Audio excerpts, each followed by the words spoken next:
अभिजित दीपके हा शहरी नक्षलीच आहे हे स्पष्ट झालेलं आहे. विमानतळावर उतरल्या त्यांनी पहिले वृंदा कारत यांना फोन केला आणि त्या बाईने मग JNU आणि जामिया मिलिया हिंदू धर्मद्रोही जिहादी आणि जिहादींच्या दलालांना त्याने जंतर मंतरवर आणलं. तो संविधान हातात घेतो तर त्यात काही वाईट नाही, बाबासाहेबांचं जय भीम म्हणतो काही वाईट नाही, पण ते शहरी नक्षली असल्याचंच लक्षण आहे.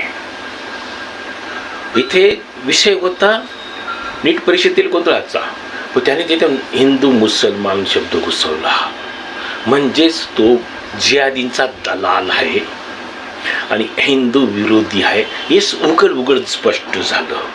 आणि त्याला जे लोक पाठिंबा देत आहेत, मग ते प्रकाश राज सारखे असो की इतर कोणी असो, ते सगळे शहरी नक्षलीच आहेत, हिंदू धर्मद्रोहीच आहेत आणि जिहादी दलालच आहेत.